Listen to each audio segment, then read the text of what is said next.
चढ़ली जवानिया के भार सहबू का ढल गई जवानी तो आचार डलबू का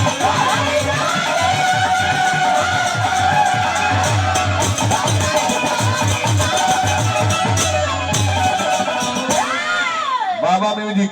बलिया ये हमारे हर गीत घड़ी डालता रहता चैनल पर हाई कौन मो चैनल है नंद वीडियो वो कुछ ना दल हो अब रोक लागी जल्दी इतना सुंदर चैनल वाला बालो हमारे भैया लोग हार्दिक शुभकामना बा बाबा म्यूजिक बना रही सभे बना रहो चैनल बना चढ़ली जवानिया के भार सहबू का ढल गई जवानी तो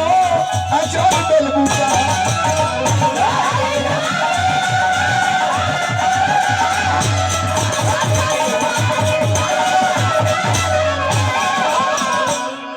सुतावे जगावे उठावे को बोला वाली हम रूसल बनावे को बोला सुतावे जगावे उठावे को बोला वाली हम रूसल बनावे को बोला कमर चमचम हो हीरोइन से न कम हो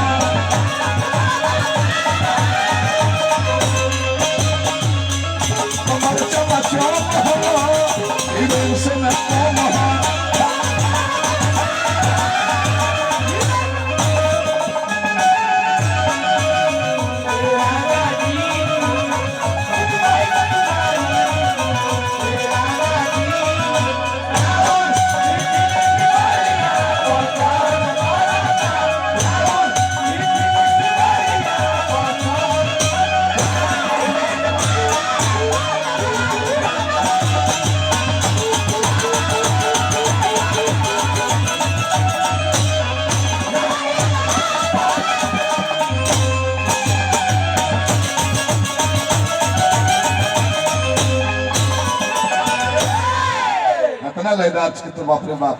दूसरा पद गीत में कहे कजरी दूसरा पद करो का बांस के कोई न जैसे लपके कमरिया हिरनी के जैसे गोरी तिरछी नजरी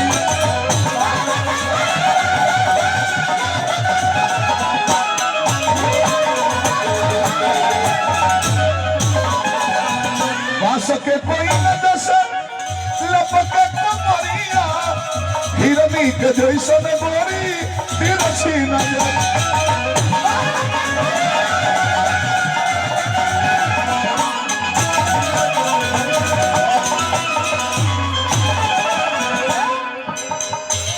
छछनावे पर पावे भेटावे को बोला बाली हम रूसो बनावे को बोला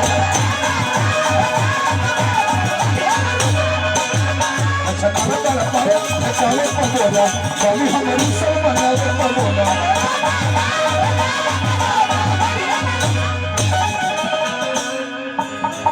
कमरिया दराम हो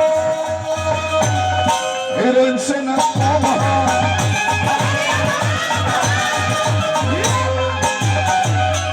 कमरिया दराम हो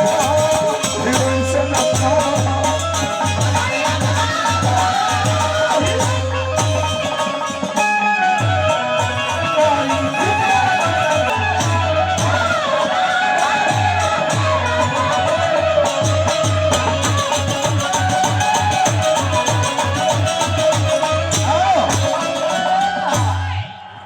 मौलिक जी कहता रहे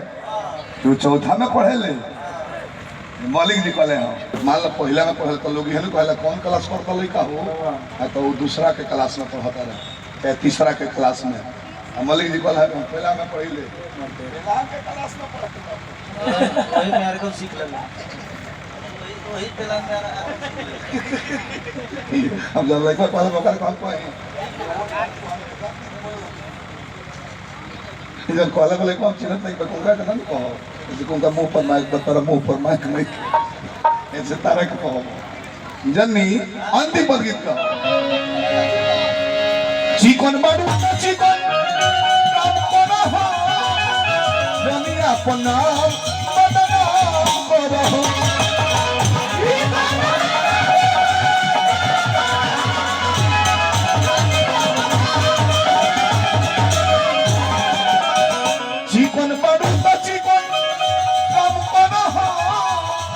जनी अपना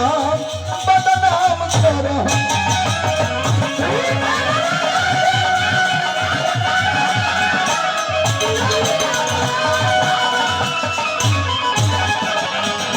तो मिथिलेश वाला गीत गावेला रहने हम